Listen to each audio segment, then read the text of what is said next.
Bonjour, je suis Saint-Ov Benjo, porte-parole de la direction de la diplomatie nationale d'Israël, ici pour vous fournir des mises à jour quotidiennes et des nouvelles en français. Israël fait face à la guerre sur tous les fronts. Ce matin, 3 terroristes palestiniens ont perpétré une attaque près du point de contrôle à Zaïm entre Jérusalem et Ma'ale Adoumim. Les terroristes ont ouvert le feu avec des armes automatiques sur des Israéliens coincés dans les embouteillages de la circulation en direction de Jérusalem, quelques centaines de mètres avant le poste de contrôle. Un Israélien a été tué et 8 autres ont été gravement blessés. Les 3 terroristes ont été neutralisés par les forces de sécurité sur place. Cet attentat vient s'ajouter à l'attaque perpétrée la semaine dernière au carrefour de Rehem, où 2 Israéliens ont été tués, et confirme que le Hamas et d'autres groupes radicaux continuent de s'en prendre aux civils israéliens. L'attentat de ce matin, près de Ma'ale Adoumim, est une nouvelle preuve des tentatives incessantes des organisations terroristes de mettre le feu aux poudres et continuer de nuire à la population civile israélienne. Les terroristes ont agi dans le but d'assassiner des civils innocents, résultat d'une incitation et d'une éducation permanente au terrorisme. Dans un geste sans précédent, le Parlement israélien, la Knesset, a décidé mercredi de ne pas reconnaître la création d'un État palestinien. 99 députés ont voté en faveur de cette décision et 9 s'y sont opposés. Le texte de la résolution annonce qu'Israël continuera à s'opposer à la reconnaissance unilatérale d'un État palestinien.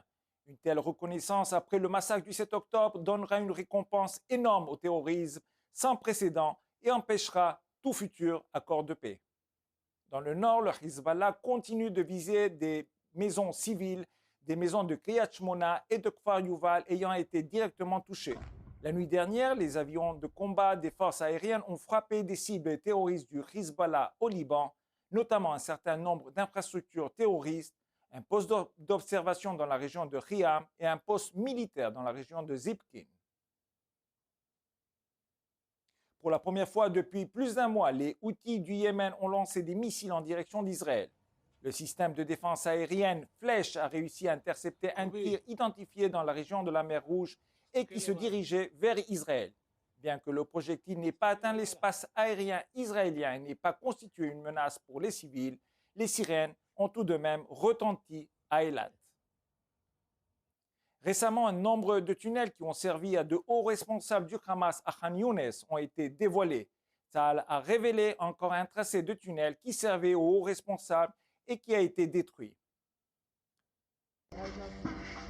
Les troupes ont franchi les barrages et identifié les terroristes dans le tunnel en utilisant des moyens sophistiqués en combattant les terroristes au corps à corps.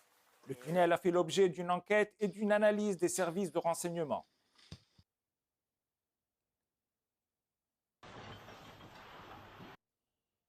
Le tunnel, d'une longueur de plus de 1000 mètres, a été construit grâce à un investissement de millions de dollars. Ce tunnel fait partie d'un réseau stratégique et ramifié de tunnels souterrains situés sous Khan Younes. Il a été utilisé par les hauts responsables du Hamas et de la brigade de Khan Younes comme refuge et quartier général pour diriger les combats. Comme toujours, nous sommes à votre disposition 24 heures sur 24 pour répondre à vos questions aux coordonnées indiquées à l'écran. Merci de votre attention.